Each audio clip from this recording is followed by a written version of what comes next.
to coronavirus pandemic's impact on Latin America. In Guayaquil, Ecuador's biggest city, a surge in deaths has overwhelmed health care and burial services. Scenes of bodies on sidewalks and desperate families serve as a warning for the region. A body outside a clinic in Guayaquil, Ecuador, had reportedly been lying there for 3 days. Officials have been overwhelmed and unable to care for the dead quickly. Please subscribe to my channel, always hit the notification bell. Like is appreciated, comment, and share my videos. Quito, Ecuador, bodies left out on sidewalks. The authorities struggling to keep track of deaths. Funeral parlors, out of coffins, using cardboard boxes made by companies that usually package bananas and shrimp. The calamity unfolding in Ecuador's business capital, Guayaquil, offers an ominous look at how officials' ability to respond to the coronavirus pandemic in Latin America can be dangerously hamstrung by the inequality, weak public services and fragile economies that mark much of the region. What we're seeing in Guayaquil is what can happen in most of South America's large cities, where pockets of cosmopolitan richness coexist with widespread poverty, said Alexandra Moncada, who directs activities in Ecuador for the international aid organization CARE. A country of 17 million, Ecuador has one of the highest official rates of coronavirus infections and deaths per capita in Latin America.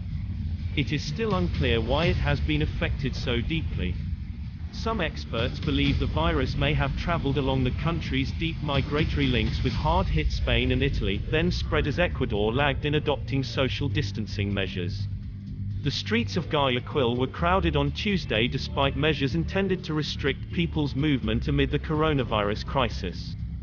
Ecuador's official coronavirus death count rose to 220 on Tuesday, the latest number available, with 182 other cases listed as probable but unconfirmed, higher than its larger and more populous neighbors Peru and Colombia.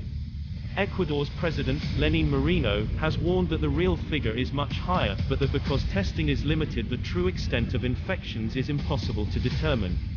Most deaths have occurred in Guayaquil, a dynamic port city of 3 million on the Pacific, which became the first major metropolis in the region to see its public services break down.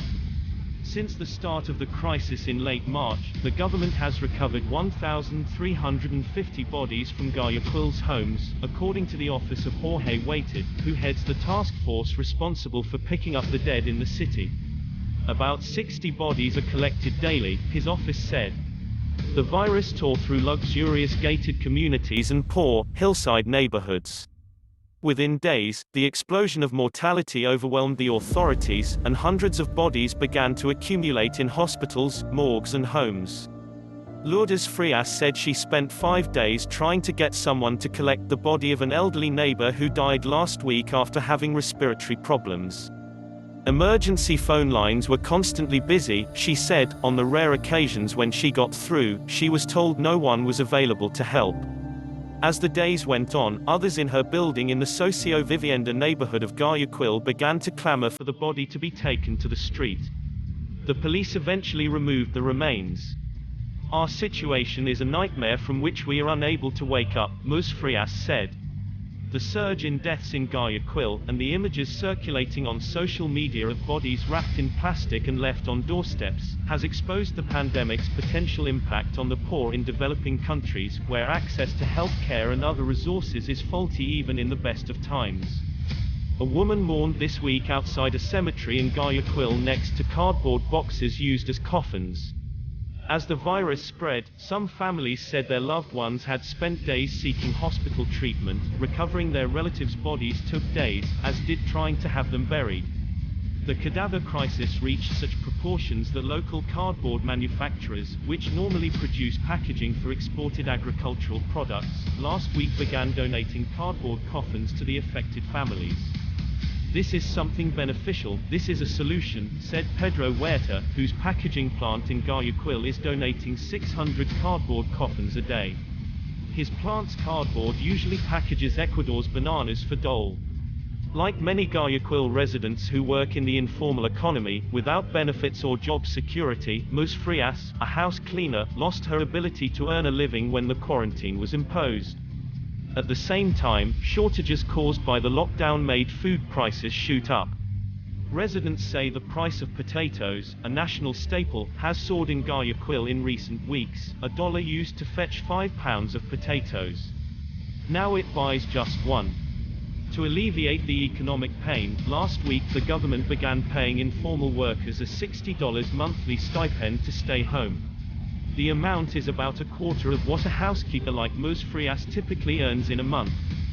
"I always like to have my things, my beans, my rice," she said. "Now I'm living on God's grace."